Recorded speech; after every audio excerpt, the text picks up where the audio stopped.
आर्य सुमंत,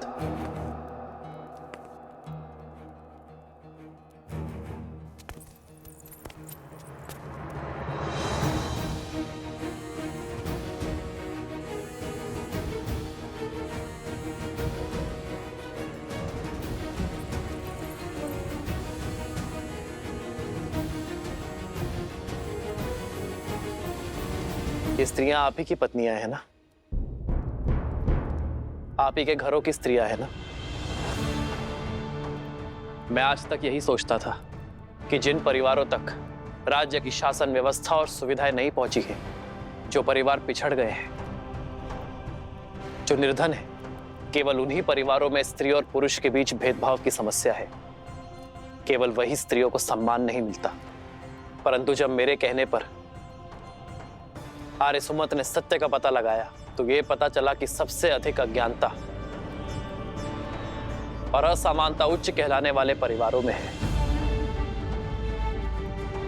यदि समस्त अयोध्या पवित्र होने निकली है तो अयोध्या का कोना कोना पवित्र होगा।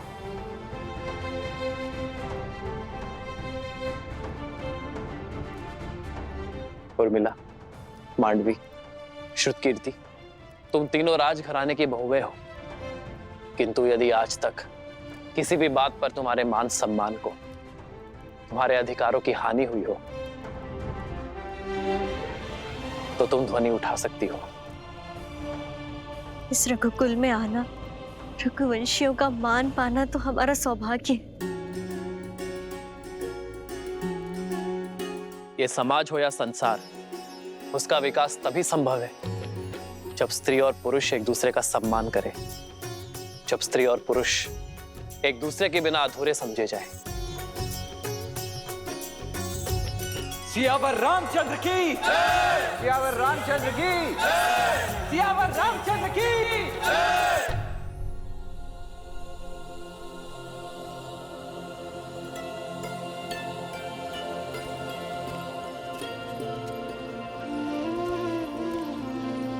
भैया, लव भैया,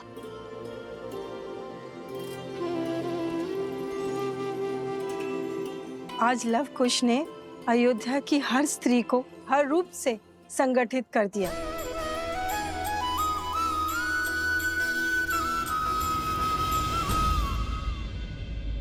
अरे शीघ्र फूल दो, मुझे पूजा करनी है। अरे पहले हमें दे दो, घर का कार्य समाप्त करके व्यापार के लिए निकलना है।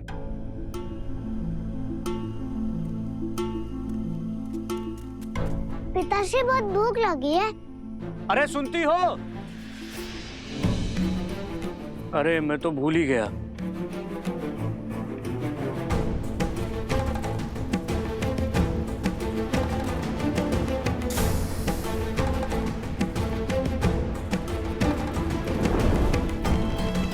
अब करो सभी कार्य स्वयं। प्रतिदिन स्त्रियां कितना कष्ट उठाती हैं, तुम लोगों को अब ज्ञात होगा। श्री रामचंद्र कृपालु भजु मन हरण भव भय दारुणम।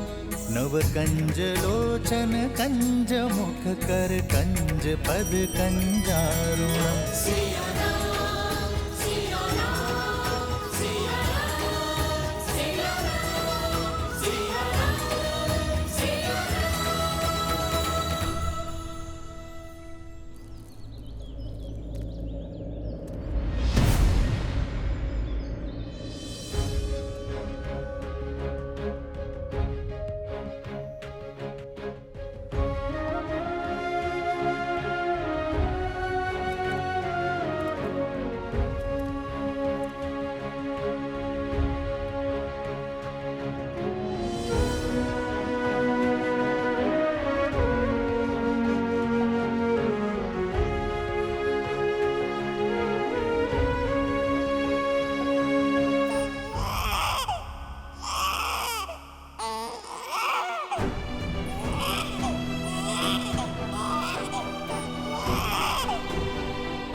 अब पत्नी का स्मरण कर रहे हैं।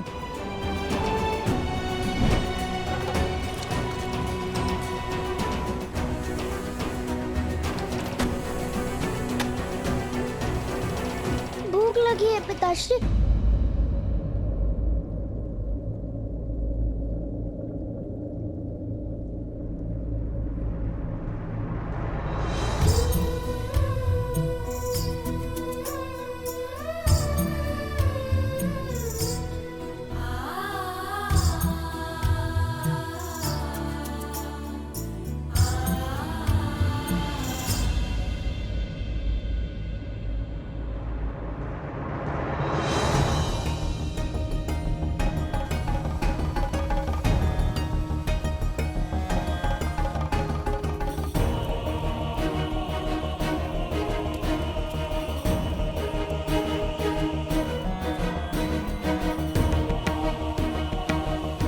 तनिक पुष्प देना भैया। आज अवकाश है, कल लेना।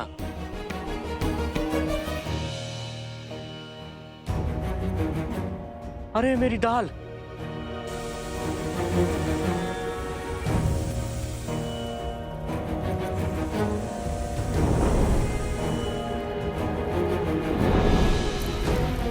अग्नि!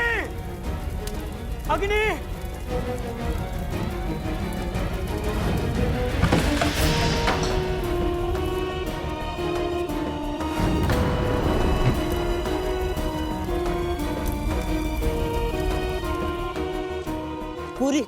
पूरी बस्ती अग्नि की चपेट में है। इनके पति भीतर फंस गए हैं। क्या?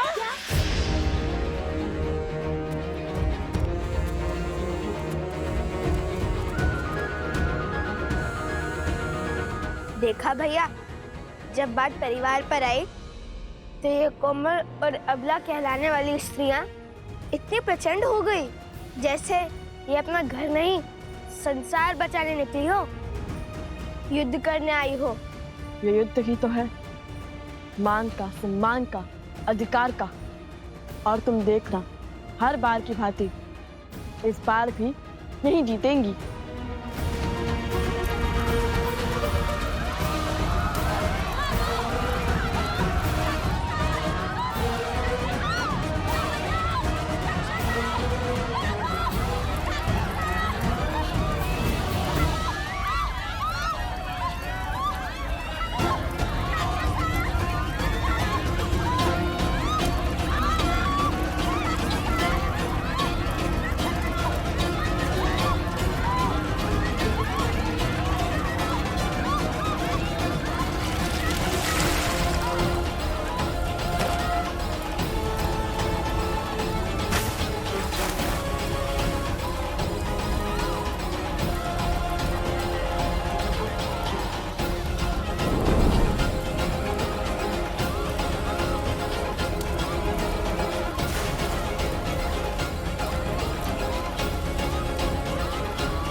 सभी पुरुष सुरक्षित हैं, किंतु ये अग्नि तो बढ़ती जा रही है।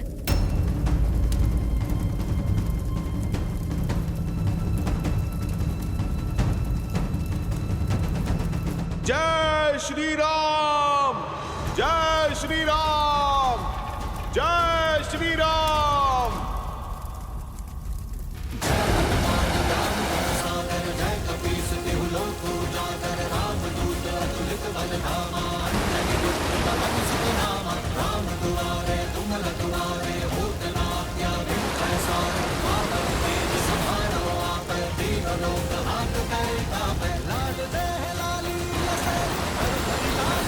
जय बजरंगबली, जय बजरंगबली, जय बजरंगबली, जय बजरंगबली।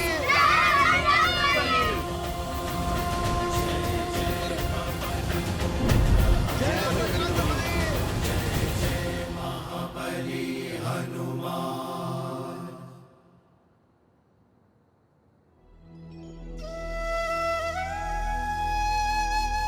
सम्मान के इस युद्ध में एक सत्य कहना चाहता हूं। अगर यही आंच इन स्त्रियों पर आई हुई होती तो इनमें से कोई भी खड़ा हुआ पुरुष अपने क्रोध की अग्नि को शांत करके इस अग्नि को बुझाने कोई नहीं आता। अपने प्राणों को दांव पर कोई भी नहीं लगाता, परंतु तुम लोगों ने उनको बचाया जिन्होंने तुम्हें कष्ट दिए, अपमानित किया, तुम्हारे साथ दुर्व्यवहार किया। मुझसे बहुत बड़ी भूल हो गई, मुझे क्षमा कर दो, मुझे क्षमा कर दो।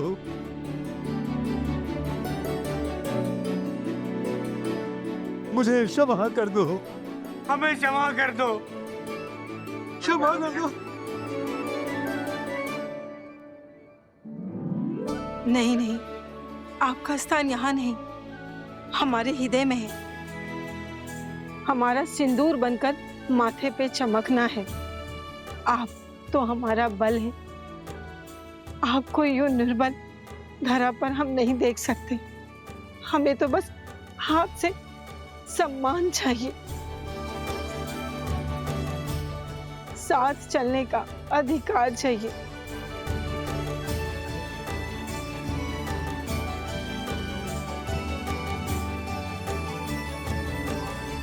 असुर शक्ति हो, सोच हो या फिर लोक अपवाद, मनुष्य को केवल तब तक ही नियंत्रण में कर सकते हैं जब तक वो स्वयं उसके विपरीत, उसके विरुद्ध पनपे भाव का आभास ना करें।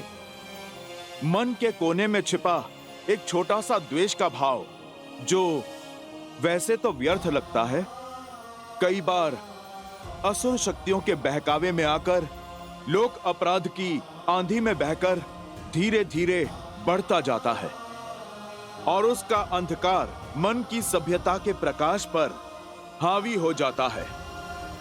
आज लवकुश ने तुम सबको वो आभास करवाया जो स्त्रियां प्रतिदिन सहती हैं। उनकी योजना ने तुम्हारे भीतर छिपी भलाई को जगाया है और उस सुखता के प्रकाश ने तुम्हारे ऊपर छाए हुए अंधकार का अंत किया है।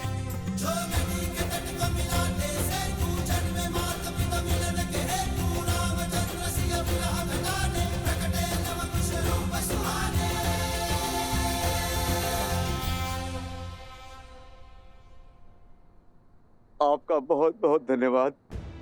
आप दोनों ने हमारी आंखें खोल दी। स्त्रियों के बिना पूरा दिन जीने का प्रयास किया और सोचा ये शर्त तो बड़ी सरलता के साथ जीत लेंगे, किंतु जब स्त्रियों के बिना जीवन जीना आरंभ किया तो समझा कि स्त्रियों के बिना जीवन जीना व्यर्थ है, असंभव है। मुझे क्षमा कर दीजिए, मुझे क्षमा कर दीजिए। इनके बिना हम अधूरे हैं और हमारा जीवन भी, और इस बात का आभास आप दोनों ने हमें दिलाया। आज से पूरी अयोध्या के पुरुष ये सौगंध खाते हैं कि जिस राम राज्य की परिकल्पना श्री राम ने की थी उसका पालन करेंगे। हम उसका पालन करेंगे, हम उसका पालन करेंगे। देखो स्वराज अब आया है।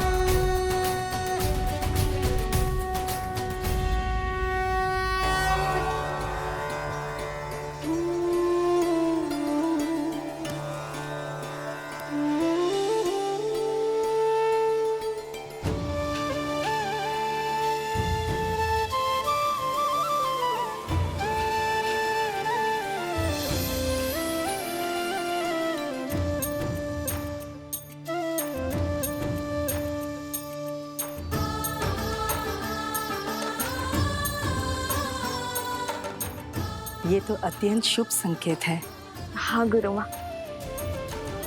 लगता है लवकुश अपने लक्ष्य में सफल हो रहे हैं। तभी तो एक के बाद एक ऐसी सुखद अनुभूतियां और ऐसे शुभ संकेत मिल रहे हैं।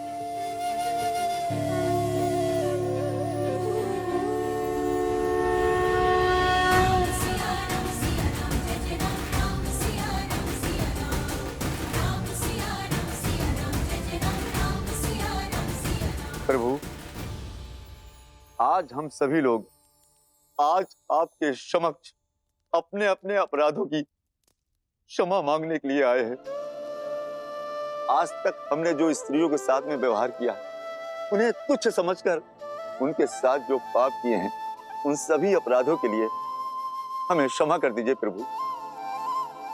आज से हम स्त्रियों का सम्मान करेंगे, उन्हें समान समझेंगे।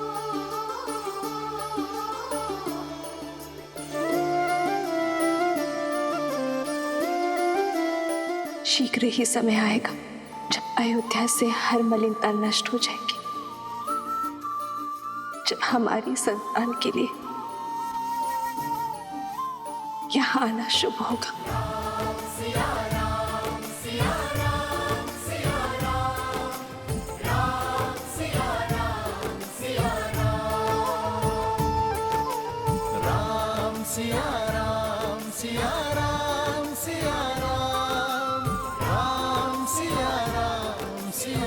आप सभी के मन का ये परिवर्तन ही राम राज्य की नींव है।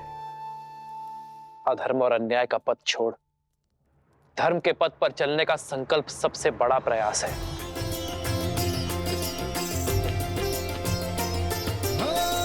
मंगल भवन मंगल हारी, द्रवहु सुदशरथ अजर बिहारी।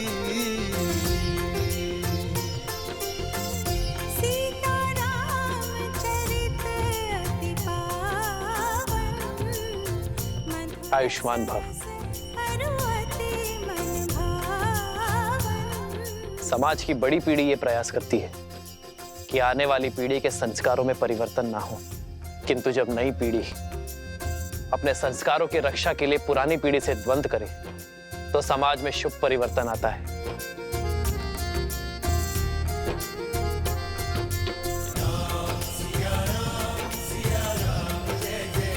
मैं तुमसे गर्वित हूं लवकुश कि आने वाली अयोध्या की नई पीढ़ी के नायक तुम जैसे बालक हो, जो समाज के उत्थान के लिए समाज के विरुद्ध खड़े होने का साहस रखते हैं। मुझे तुम दोनों को कुछ भेंट करने की इच्छा है। बताओ क्या चाहिए तुम्हें?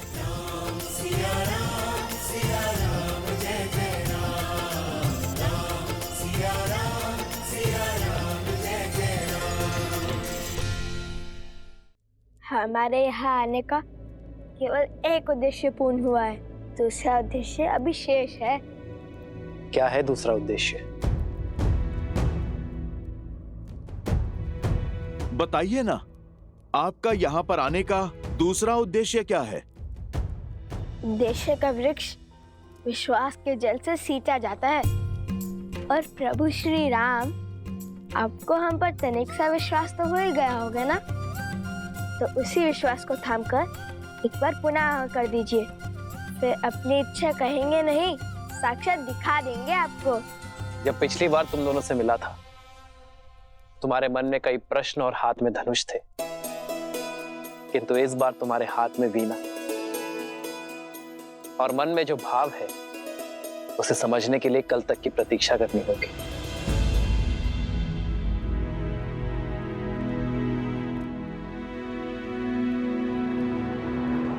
मेरी आज्ञा है।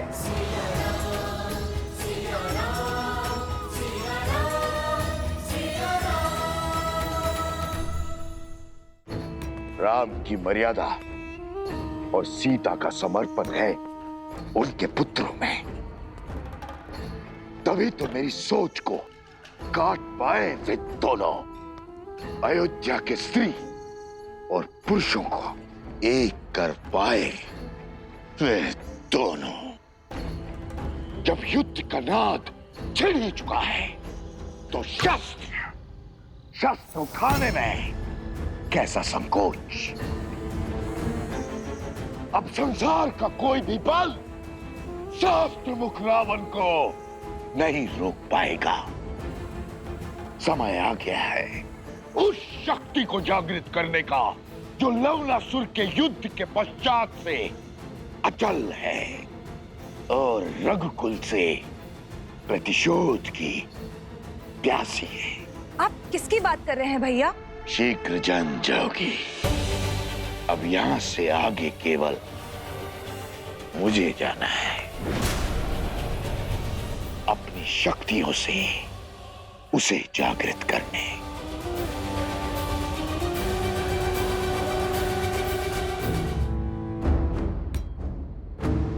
शीघ्र ही राम के जीवन का सबसे दुखद अध्याय आरंभ होगा। अयोध्या का ध्वज मेरे चरणों में होगा।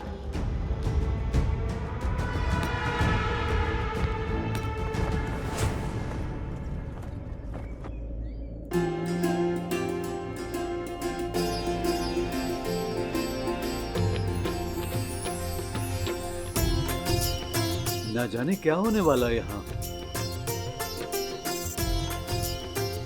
क्या हो सकता है लवकुश का दूसरा उद्देश्य? हनुमान जी, इनका क्या उद्देश्य आपको तो ज्ञात ही होगा ना? सब कुछ तो ये ईश्वर जानता है, या फिर उसका अंश। आदौ राम तपोवनादिगमनम् जित्वा मृगम कंचनम।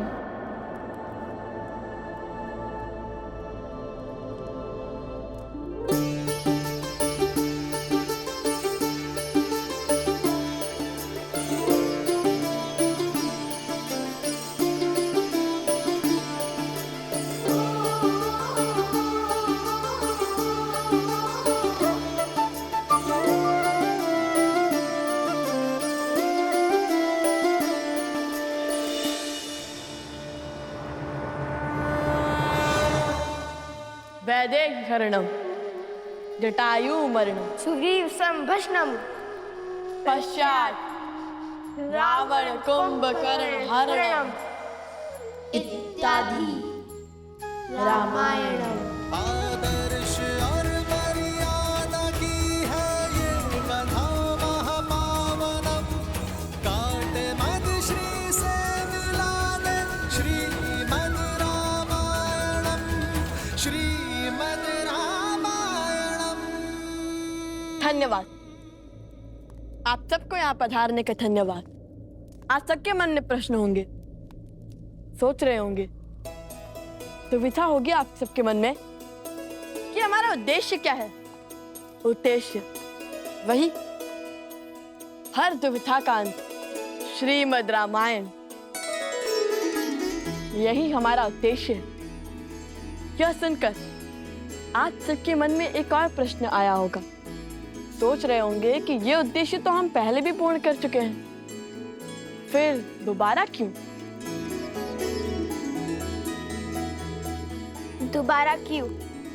ये वही रामायण है जो आप सब जानते हैं, जिसे सुनने से पाप का क्षय होता है, चरित्र बढ़ता है और आशा जगती है।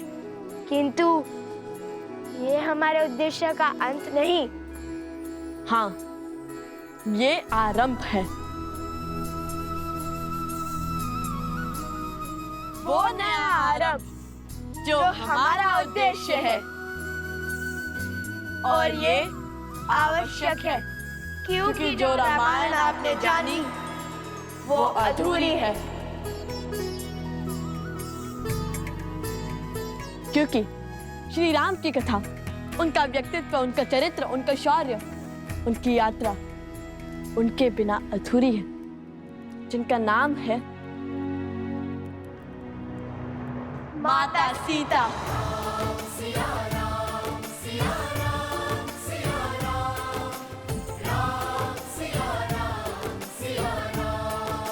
हमारा उद्देश्य था रामायण की संपूर्णता, और आज हम वही करने जा रहे हैं जो रामायण को संपूर्ण करेगी। सीतायन।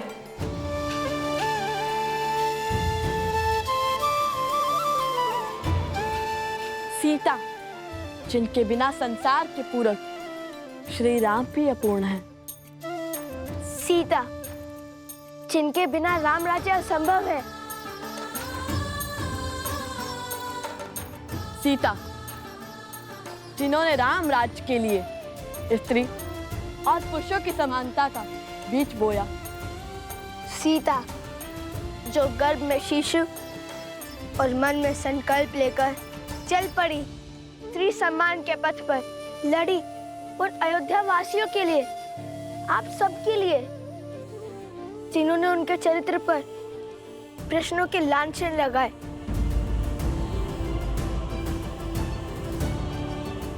आज उन्हीं का त्याग, उन्हीं की पीड़ा, उन्हीं का शौर्य हम बताएंगे, क्योंकि उनकी कथा के बिना रामायण में न करुणा है, ना लक्ष्य, ना उद्देश्य और ना जन जागरण।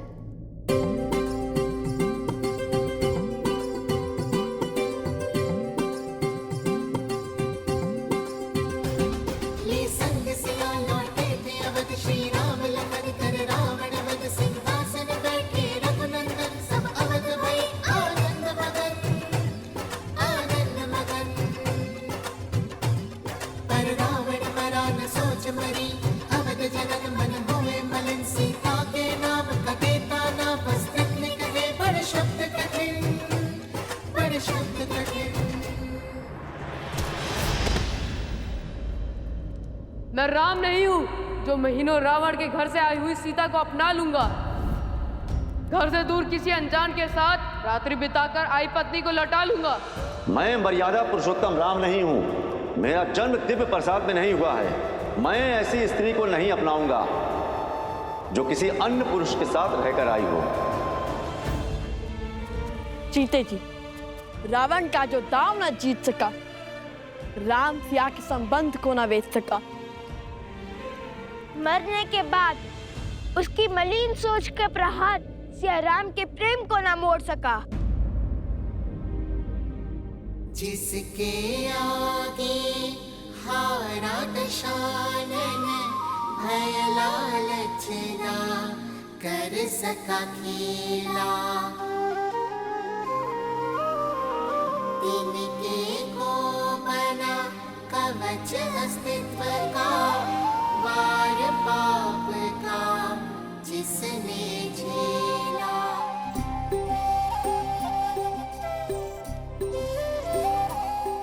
वो सीता जिसने मारुति की विनती ठुकराई और कहा, जाऊं जो ले जाए रघुराई। लक्ष्य था बस एक राम का मान, टूटे ना रघुकुल सम्मान। त्याग का उसके मिला परिणाम, वन में गई छूटा पति धाम।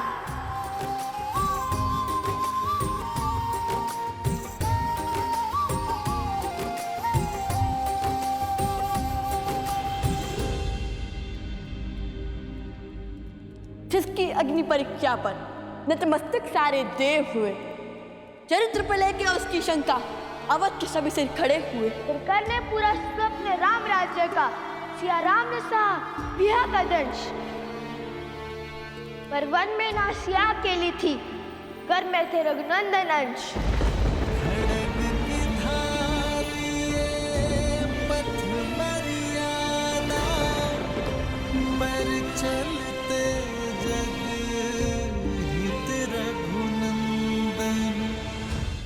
हर पीड़ा, हर दंश को सहकर राम की रानी भई सन्यासी। वही जन्मी संतान राम की, परिचय खोकर किया धर्म पालन। राम के अंश को राम बनाया, राम का आदर करना सिखाया। तेरा मायन का उन्हें ज्ञान पूरा किया कर काव्य महान। पुत्र रहे पिता से अनजान, जाने ना बदना जाने राम। सीता बिना कहाँ राम कथा,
मुझे क्षमा कर दीजिए महाराज, मुझे क्षमा कर दीजिए महाराज।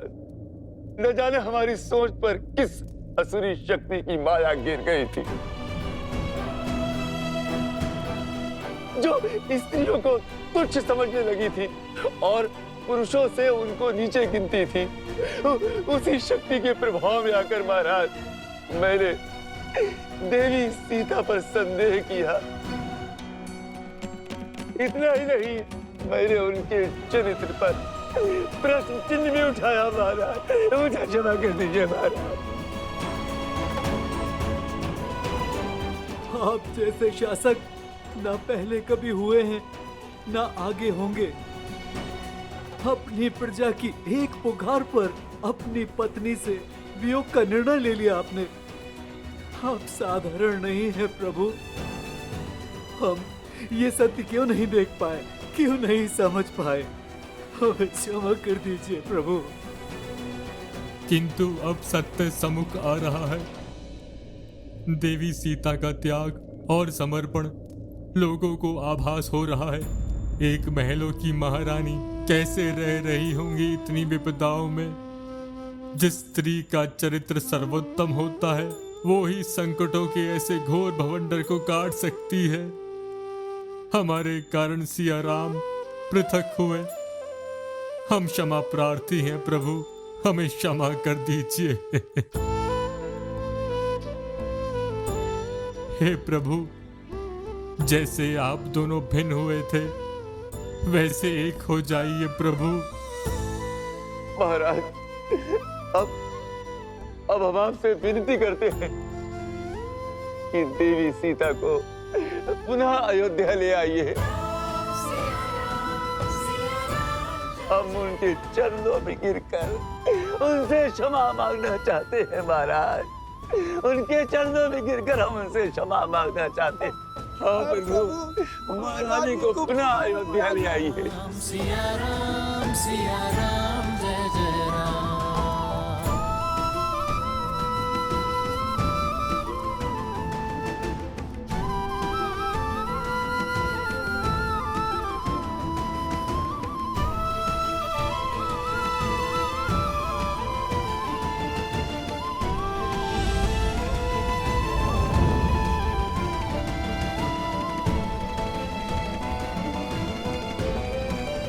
बस मत रो लवकुश।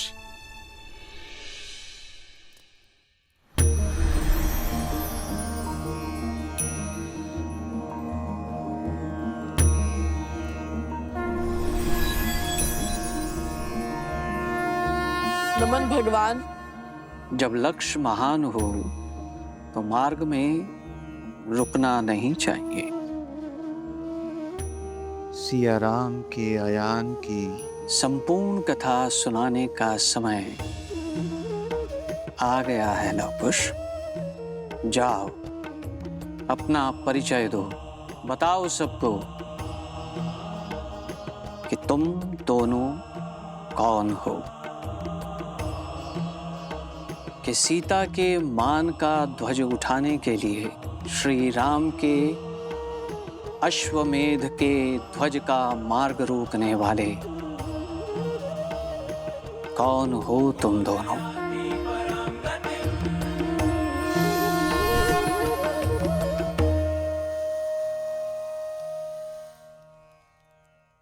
धन्य है त्रिकालदर्शी भगवान वाल्मीकि।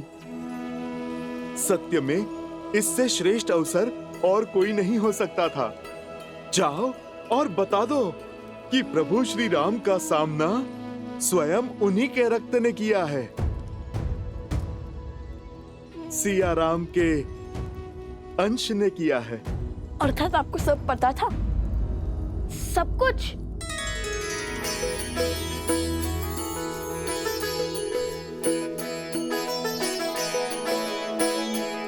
मैं तो बस सेवक हूँ प्रभु श्री राम का, और वो काज मैं कभी भी नहीं होने दूंगा जो मेरे प्रभु श्री राम और उनके परिवार के विरुद्ध जाए। जो सत्य तब ना समझा वो अब समझ आया है कि क्यों भगवान वाल्मीकि ने मुझे आज ही के दिन तक चुप रहने के लिए कहा था। मुझे क्यों रोके थे वो? क्योंकि रामायण को संपूर्ण होने के लिए माता सीता का होना आवश्यक था, और माता के अयोध्या आने का शंखनाद तो अब हुआ है। अब बताइए, अयोध्या के कुल के वंशज इस कार्य को कैसे आगे ले जाएंगे और कैसे इसे संपूर्ण करेंगे?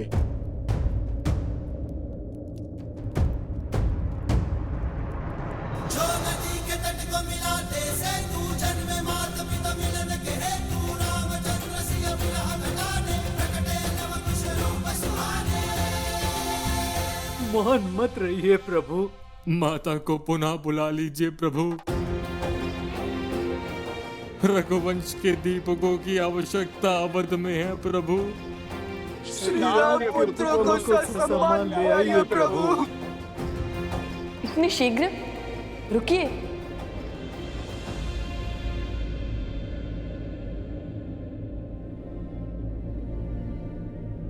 अभी सीतायन समाप्त नहीं हुआ है। उनके पुत्रों की कथा तो सुनिए।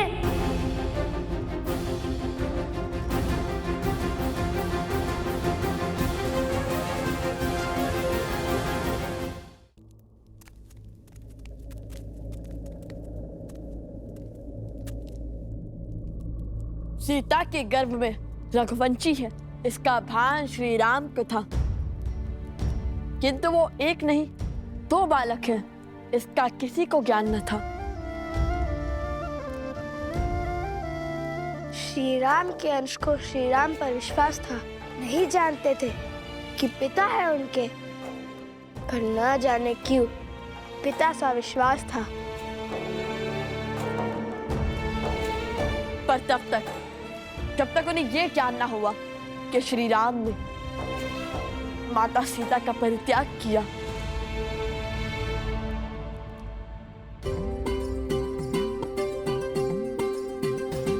जब जानी सीता की पीड़ा, भक्ति को संशय ने घेरा, प्रण कर बैठे सिया राम, मिलन का शंख युद्ध का था पुकार।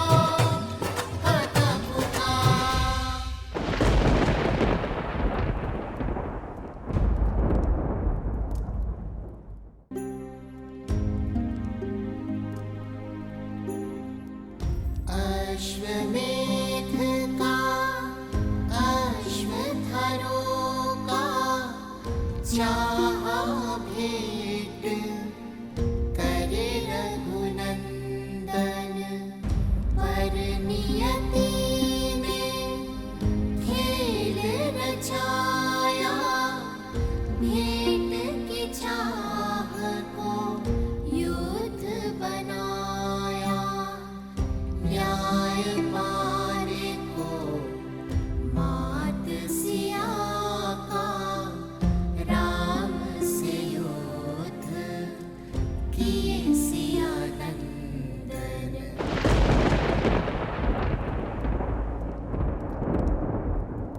हो पूरी ये रामायण,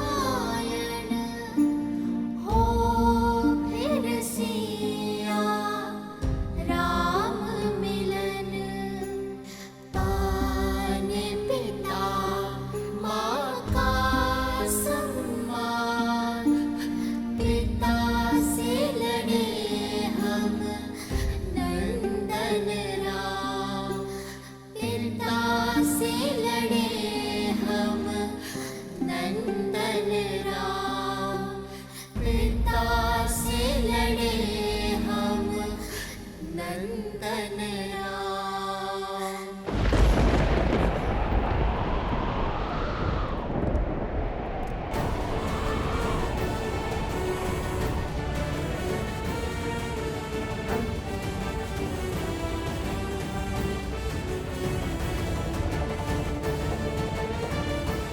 प्रभु,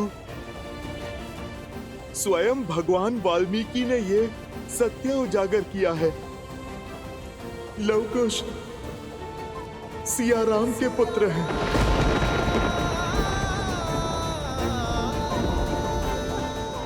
मेरे पुत्र?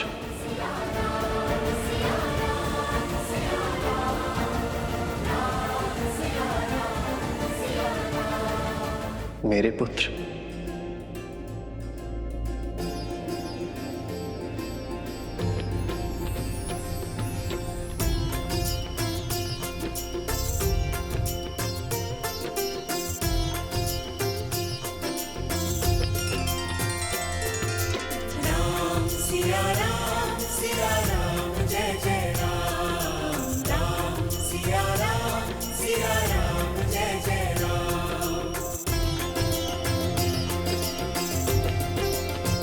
पिताश्री, मंगल भवन मंगल हारी, द्रवहु सुदशरथ मेरे पुत्र हो।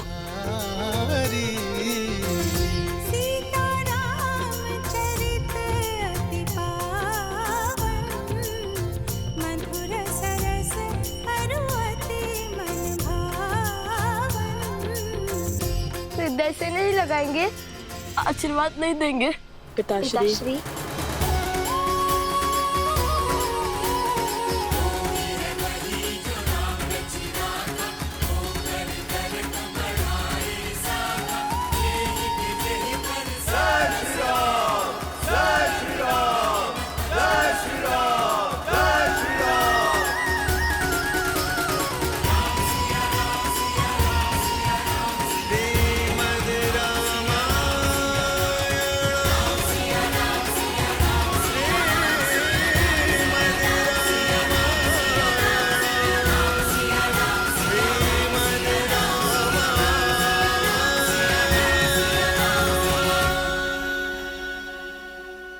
कैसे नहीं पहचान पाया मैं, कैसे नहीं पहचान पाया मैं रघुकुल के वंशज को, कैसे नहीं पहचान पाया अपने ही अंश को। जब जब तुम दोनों को देखा तब तब अपनत्व का आभास हुआ, मन में मोह उत्पन्न हुआ, प्रफुल्ल चित्त का भास हुआ।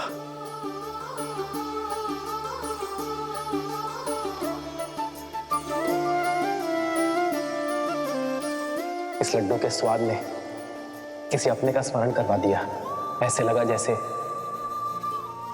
मैं इनके स्वाद से परिचित हूं, किंतु मन का विचार मुख तक नहीं आ पाया। किंतु तुम दोनों तो सत्य जानते थे, फिर मुझे सत्य क्यों नहीं बताया? मैं अपने ही पुत्रों पर वार कर रहा था, राजधर्म निभाने के लिए पिता धर्म से विमुख हो रहा था। राज्य का भार संभालते संभालते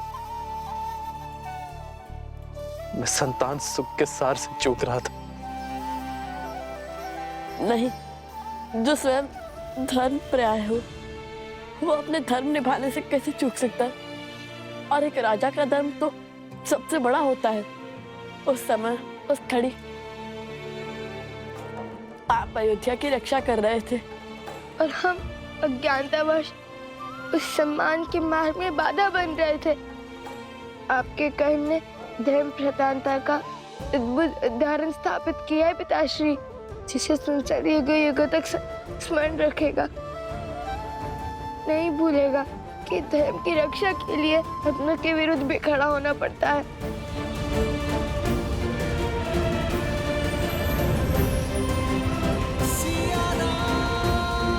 आपकी वह धरोहर हमारे पास रह गई थी, इसी के कारण हमें सत्य का पता चला।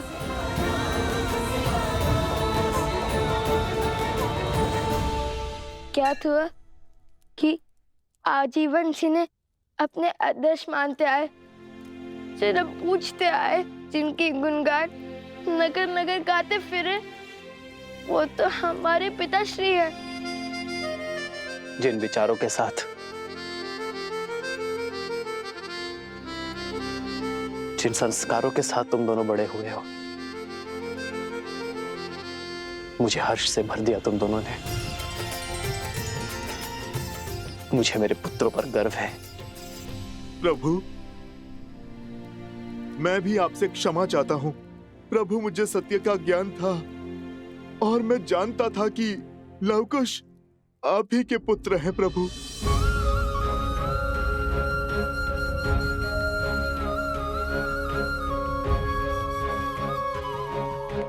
हनुमान जी, यदि आपको ये सब पहले से ही ज्ञात था तो आपने हम लोगों को बताया क्यों नहीं? ये कठिनाई, ये संघर्ष, द्वंद्व ये होता ही नहीं। मैं अपने भतीजों पर कभी अस्त्र चलाता ही नहीं।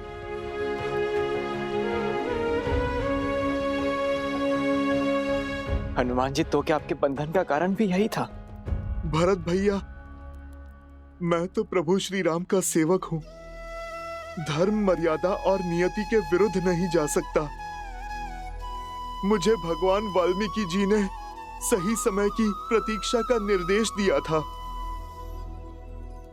उन्होंने लवकुश को भी इस सत्य को प्रकट करने से रोका था और उन्होंने ही माता सीता को भी।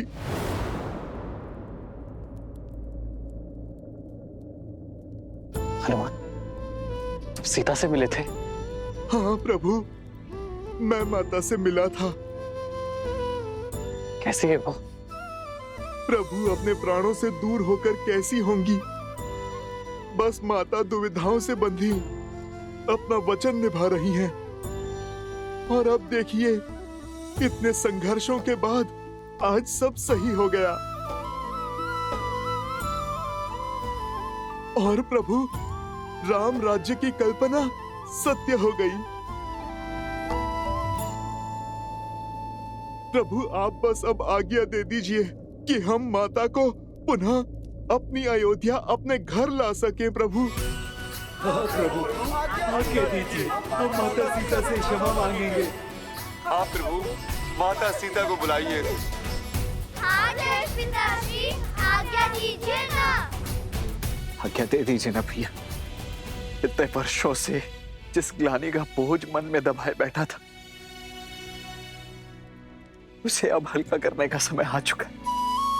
मेरी भाभी माँ सीता को वन में अकेले छोड़कर आने का जो दंश मुझ पर लगा, उस लांछन को मिटाने का समय आ गया है भैया। हमारे परिवार को पूरा करने का। आज्ञा दे दीजिए भैया। हाँ भैया, आज्ञा दे दीजिए ना। प्रभु, अब केवल बस आपकी आज्ञा की प्रतीक्षा है। फिर माता का यह पुत्र स्वयं जाकर अपनी माता को प्रभु श्री राम से मिलन का समाचार देगा और माता को यह बताएगा कि पूरी अयोध्या उनकी प्रतीक्षा कर रही है। प्रभु,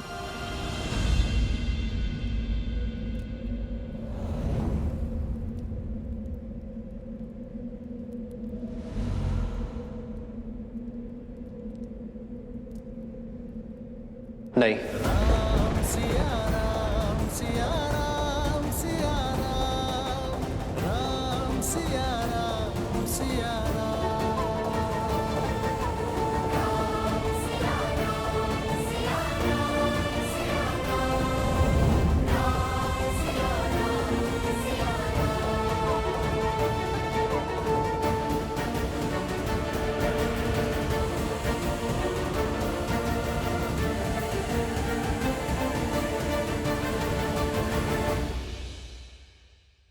अब तक सब कुछ ठीक हो गया है। भगवान वाल्मीकि का आशीर्वाद भी प्रभु श्री राम के साथ है। फिर भी पिताश्री ने माता को यहाँ लाने से क्यों रोक दिया? इतना अच्छा अवसर क्यों गवा दिया? अब इससे शुभ घड़ी और क्या हो सकती है? लवकुश, प्रभु के निर्णय पर संदेह ना करो। वो जो कहते हैं, करते हैं, उसके पीछे सदैव ही कोई बड़ा कारण होता है। हमें महाराज से चलकर पूछना चाहिए कि इस वीरा की वेदना का अंत वो क्यों नहीं करते। वैसी भी क्या बात है जिसके कारण भैया ने भाभी माँ को लाने से मना ही कर दिया? अब किस घड़ी की प्रतीक्षा में है भैया? प्रतीक्षा का सच्चा दंश तो प्रभु ही भोग रहे हैं। क्षण क्षण माता की स्मृतियों में घुल रहे हैं।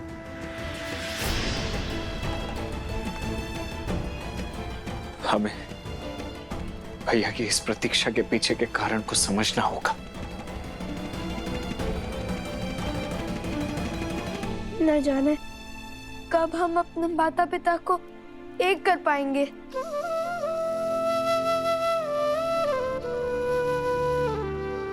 जब तक प्रभु के अनुसार उचित समय नहीं आ जाता।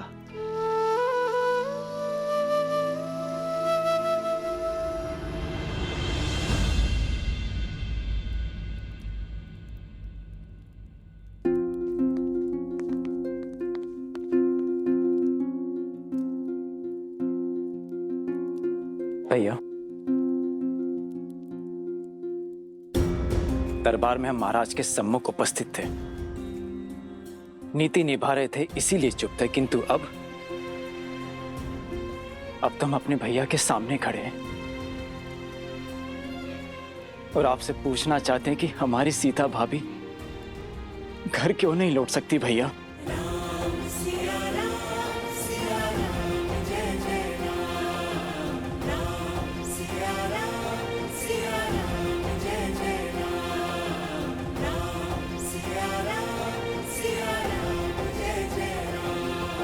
हम सब इतने वर्षों से उनकी प्रतीक्षा कर रहे हैं। ये राज्य, ये महल, ये परिवार, ये सब कुछ भाभी माँ के बिना सुना है भैया। इतने वर्षों के वियोग का अंत कर क्यों नहीं देते आप? क्या कारण है कि अब भी आप भाभी माँ को लौटने नहीं दे रहे हैं भैया?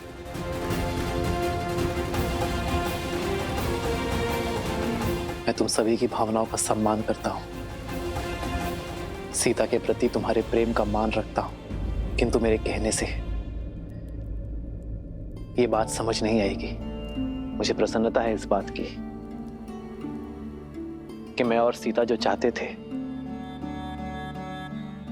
जिस राम राज्य की कल्पना को हम साकार करना चाहते थे, अयोध्या वासियों ने उस कल्पना को सार्थक और साकार दोनों किया है।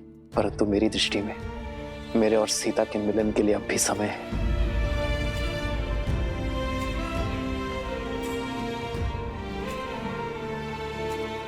कदाचित सियाराम के भाग्य में तनिक प्रतीक्षा और लिखी है लक्ष्मण, और ये प्रतीक्षा अत्यंत आवश्यक है। किंतु जब भी उचित समय होगा तो तुम्हारे मन में जितने भी प्रश्न हैं उनके उत्तर तुम्हें मिल जाएंगे लक्ष्मण।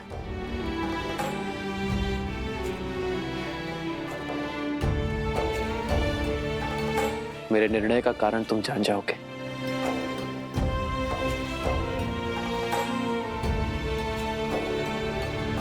प्रभु,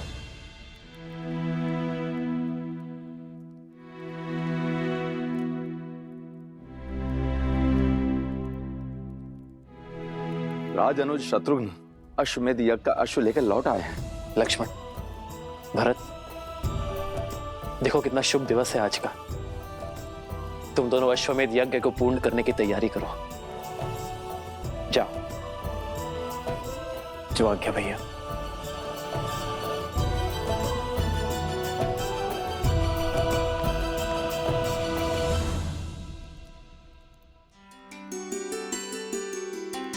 प्रेम समर्पण करुणा ज्ञान से है भरा दो प्यारा नाम। जय सिया राम, जय जय सिया राम, जय सिया राम, जय जय सिया राम।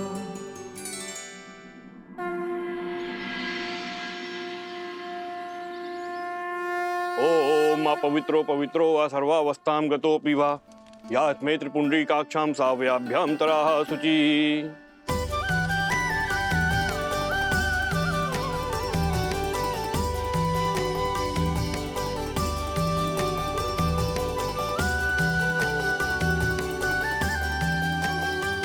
सिया राम, सिया राम, सिया राम, सिया राम। आज इस यज्ञ में स्वयं माता सीता होती, परंतु हमारी बुद्धि अशुद्ध हो गई थी। हमारी बुद्धि, हमारे विचार, तभी तो ये दिन देखना पड़ रहा है अयोध्या को। किंतु अब भी प्रभु माता सीता को अयोध्या क्यों नहीं बुला रहे हैं? राम सिया राम, सिया राम। राम सिया राम सिया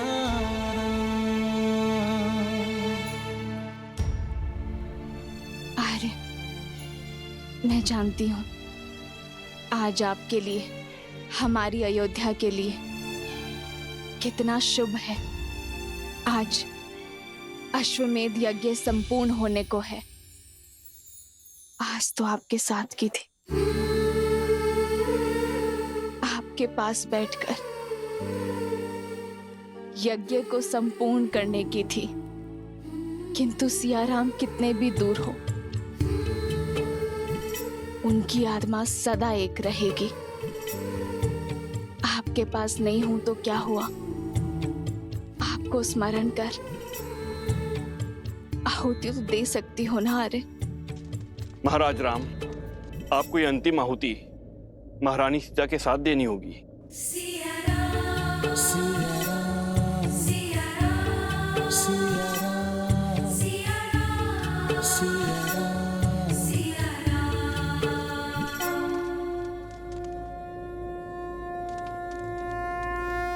हे ब्रह्मदेव, आज आपकी कृपा से सीता की इस मुहूर्त ने मंत्रोच्चार किया है। अब अश्वमेध यज्ञ की इस अंतिम आहुति को भी फलीभूत कर दीजिए। हे ब्रह्मदेव, यदि मैंने सच्चे हृदय से अपने परिवार, अपने राज्य का भला चाहा है, तो आज अश्वमेध यज्ञ की पूर्ति में कोई बाधा ना आए।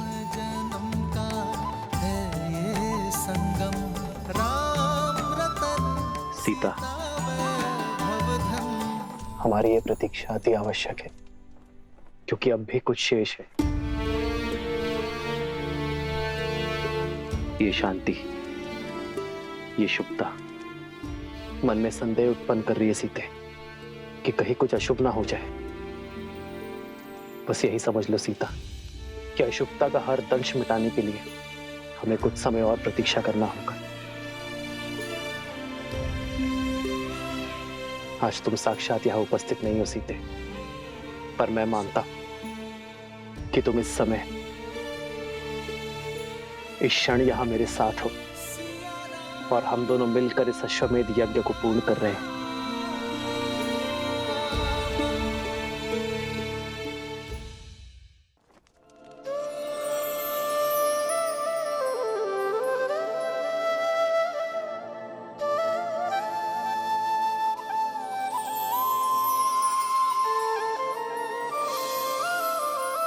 सीता को रखते हृदय रघुराई, पूर्ण राम को करने आई। राम है लोचन सीता दृष्टि, राम है बादल सीता वृष्टि। राम सिया राम सिया राम सिया राम, राम सिया राम सिया राम,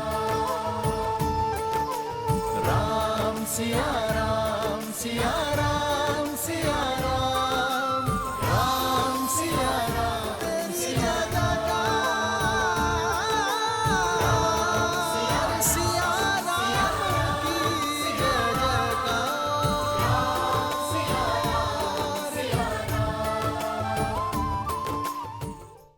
अश्वमेध यज्ञ संपूर्ण हुआ।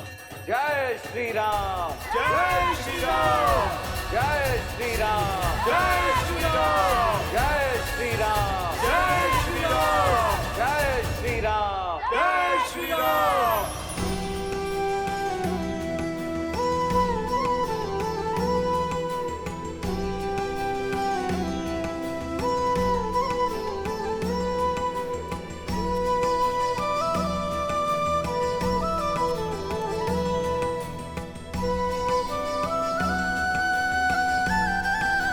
राम, सदा सुखी रहो। आयुष्मान भव।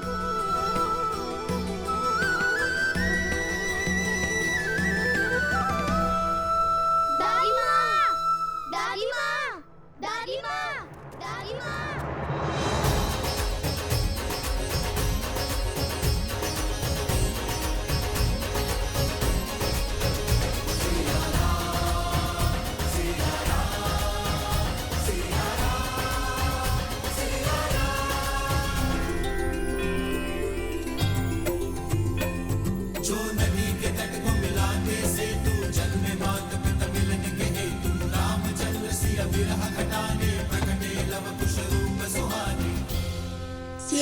आपके पुत्र लवकुश का नमन स्वीकार करे दादी माँ।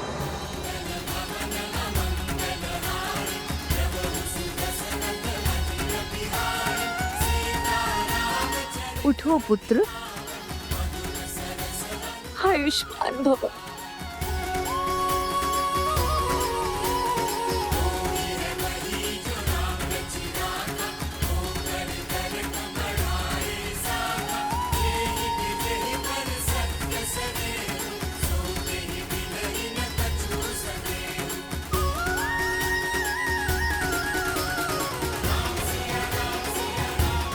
आज तुमने हमें तृप्त कर दिया राम, हमें इतने सुंदर पुत्रों का सुख दिया, किंतु ये तृप्ति अधूरी है। मेरी सीता कहाँ है?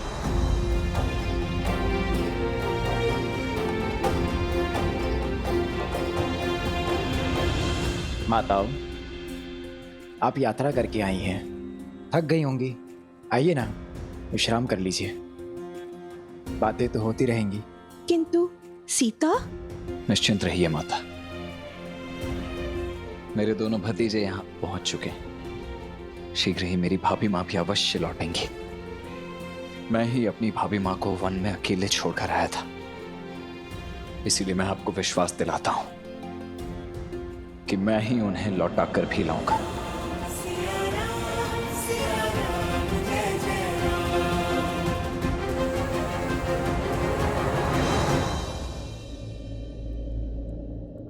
देखो, यदि तुम दोनों नहीं तो हम करेंगे ज्येष्ठ पिताश्री से बात। हाँ, प्रतीक्षा की भी कोई सीमा होती है।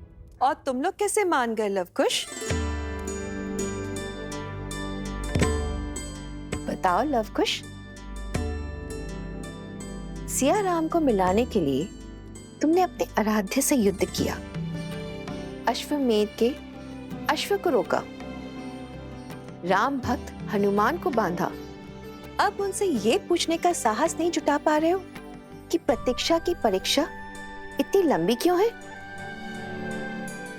अब तो तुम्हें अपने प्रश्नों का और तीव्रता से प्रहार करना चाहिए। अब तो तुम्हारी दादी माताओं की शक्ति भी तुम्हारे साथ जुड़ गई है। कैसे कैसे दादी माँ, कैसे प्रश्न करें उनसे? अब तक भक्त बनकर हमने माता सीता का अधिकार मांगा, किंतु अभी अभी तो हम इस घर का, अयोध्या का, इस परिवार का अंग बने हैं। मैं समझ गई। महाराज से भेंट करने में संकोच हो रहा है तुम दोनों को। हाँ, मैं तुम्हें बताती हूँ राम से कैसे मिलना है।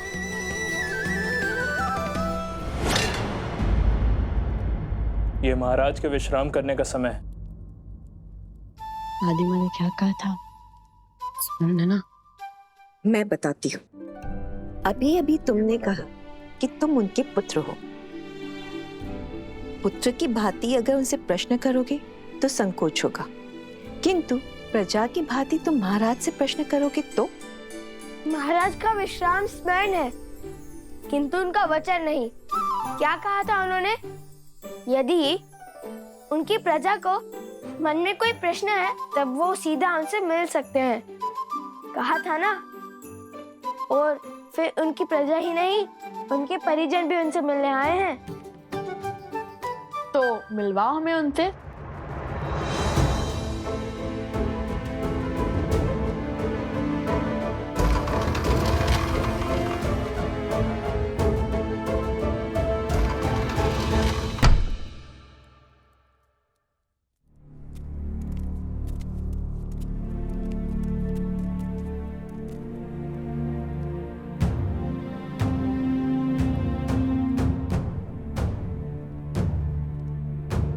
ज्येष्ठ पिताश्री, कहाँ गए ज्येष्ठ पिताश्री?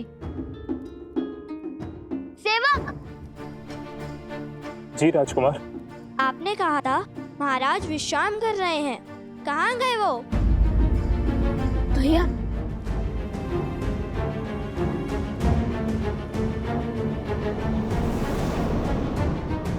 बताओ।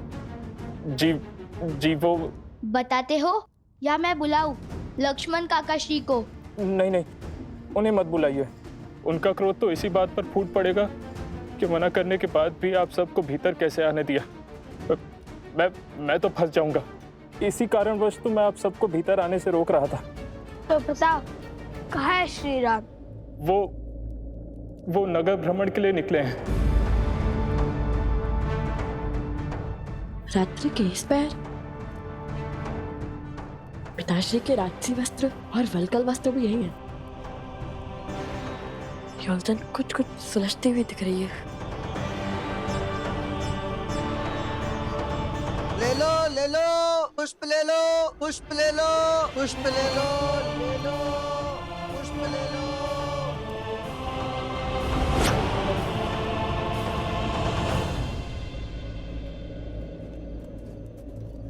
भैया, आप इतने विश्वास के साथ कैसे कह सकते हैं कि पिताश्री यहीं मिलेंगे?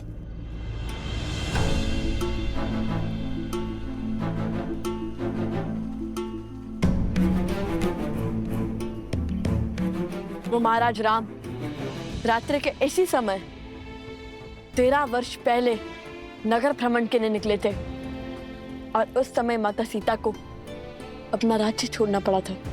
परंतु वो है कहाँ? वहां उस दुकान के पास देखो, वहां।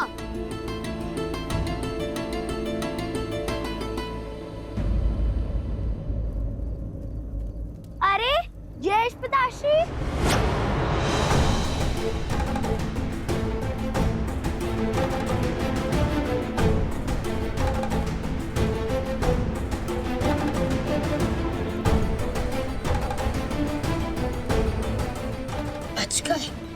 एक धैर्य रखो, अभी हमें पिताश्री के इस नगर भ्रमण का उद्देश्य भी जानना है।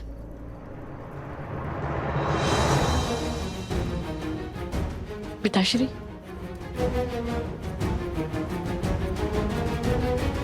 चलो उनका पीछा करते हैं।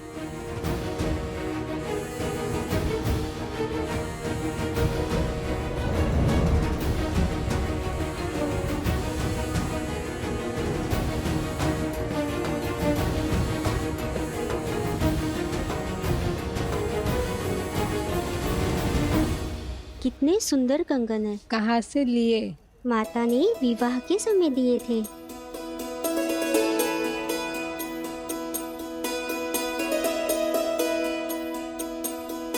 पुत्री, भूख लगी होगी ना? जाओ जाकर भोजन कर लो, हमें न जाने कितना समय लगेगा। नहीं माताश्री, बहु सास से पहले भोजन कैसे? माता भी कहती हो और पराई भी मानती हो। कब तक भूखे प्यासे रहकर प्रतीक्षा करोगी? हम तो बातों बातों में दिन रात्रि का चक्र ही विसरा देते हैं। तुम जाओ घर जाकर विश्राम करो।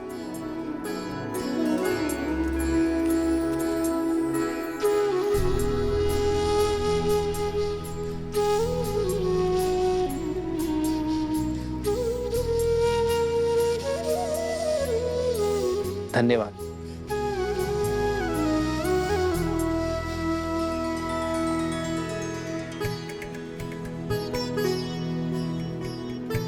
अरे भाग्यवान, तुमने मुझे बुलाया क्यों नहीं? कोई ग्राहक भी नहीं है। लाओ तुम्हारा हाथ बटा दूं। नहीं नहीं, मैं स्वयं कर लूंगी, आप तनिक विश्राम करो।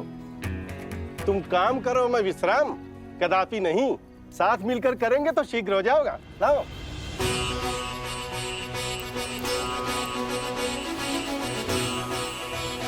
क्या हुआ बंधु, ऐसे क्या देख रहे हो? दूर देश से आए हो क्या?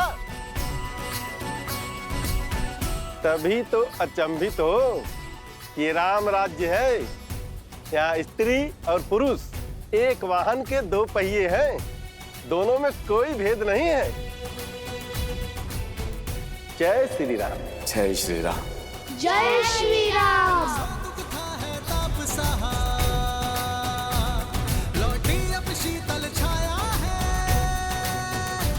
कर स्थापित मर्यादा, संसार के पाप को हर कुंठा करने तारम, हरि आए हैं बन के नर। महाराज,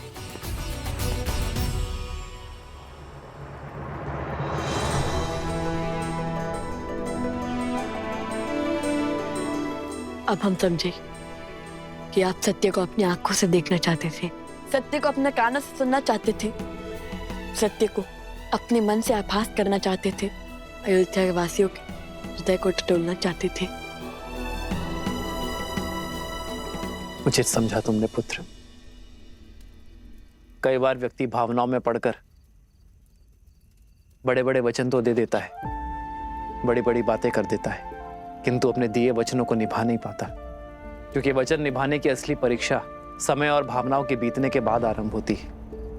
तब देखा जाता है कि व्यक्ति अपने दिए वचनों को निभा पाता है या नहीं। और आज मुझे ये देखकर, ये जानकर, ये समझकर बहुत प्रसन्नता हो रही है कि रामराज्य की जिस परिकल्पना को मैंने और सीता ने साथ मिलकर देखा था, वो हर रूप से चरितार्थ हो रही है। तो क्या अब हम माता सीता को बुला सकते हैं क्या?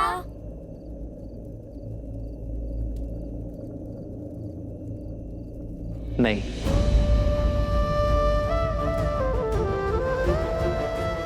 अब कौन सी परीक्षा रह गई? परीक्षा नहीं मेरे पुत्रों, एक संदेश शेष है। सीता के स्वागत के लिए पूरी अयोध्या तो सज है, किंतु संदेश सीता को उसके राम भेजेंगे। अब ये बताओ कैसे?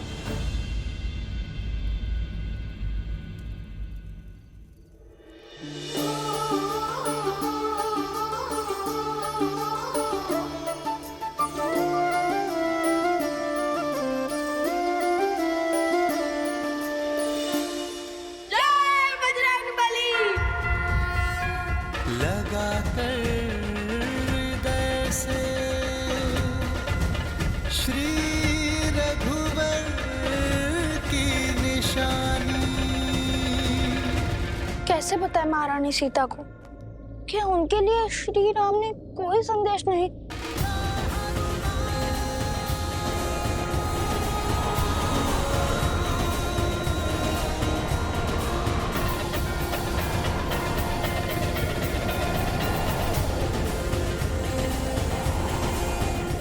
कौन है ये क्या हो रहा है यहाँ?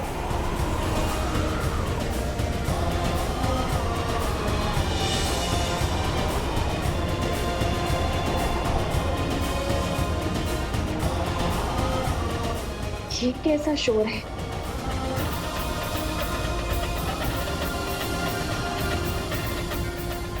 हनुमान, माता,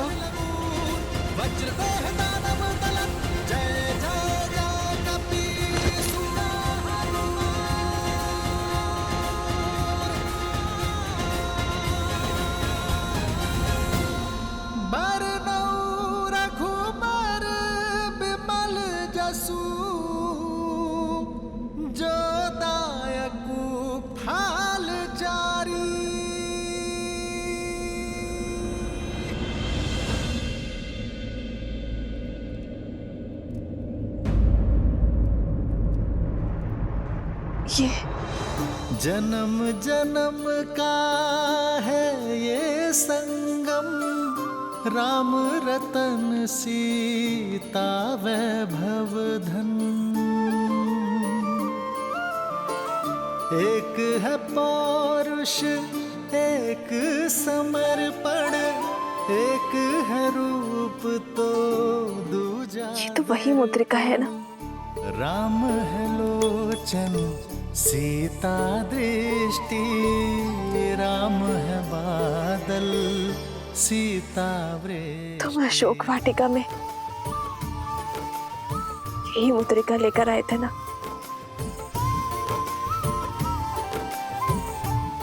ये मुद्रिका नहीं, निराश सीता की आशा थी, निष्प्राण सीता के लिए श्वास का संचार थी, उनसे मिलन की आश थी।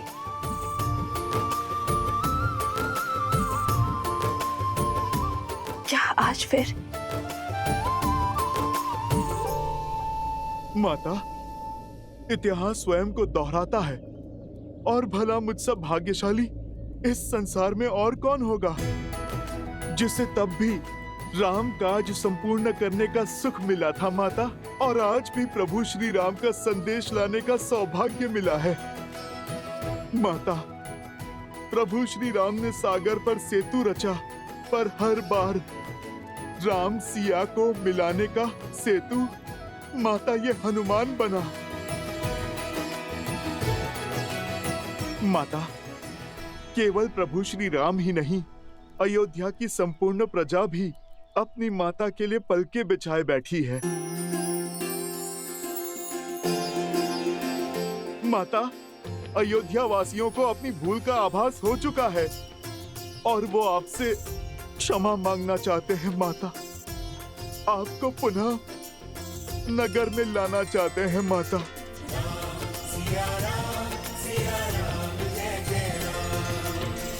और हमारा प्रण, उसका क्या हनुमान?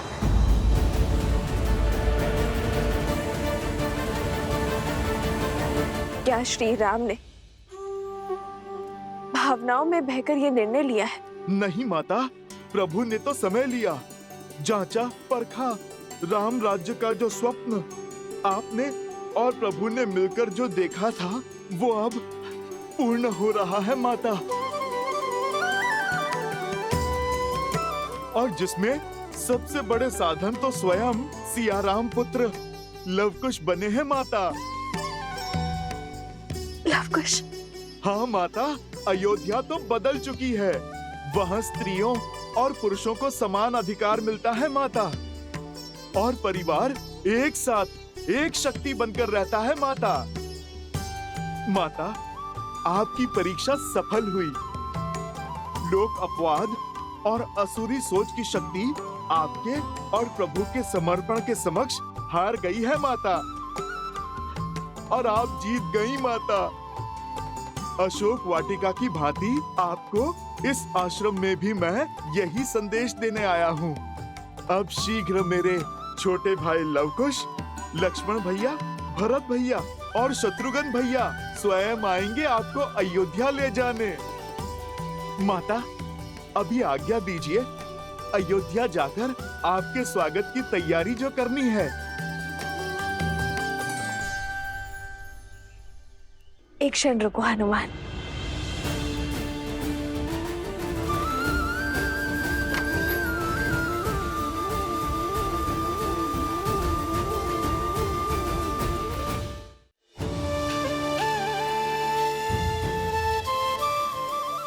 ये लेते जाओ आर्य के लिए। न जाने क्यों आज उनका प्रिय भोजन बनाने का मन किया। उन्हें ये खिला देना, भूलना मत।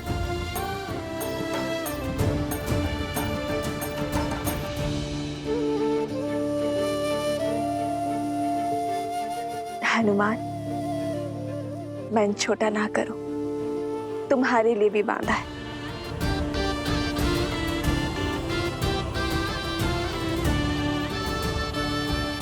माता तो सब जानती हैं। आज वर्षों पश्चात इस हनुमान की भूख तृप्त होगी माता।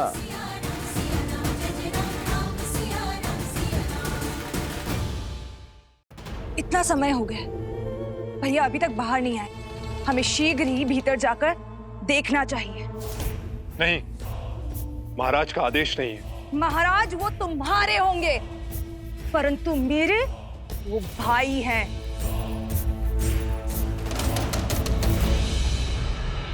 ओम आसुरी शक्ति तस्या प्रति अतिष्ठितो नाशात् आसुरी शक्ति असीम तसीम पराच। ओम आसुरी शक्ति तस्या प्रति अतिष्ठितो नाशात् आसुरी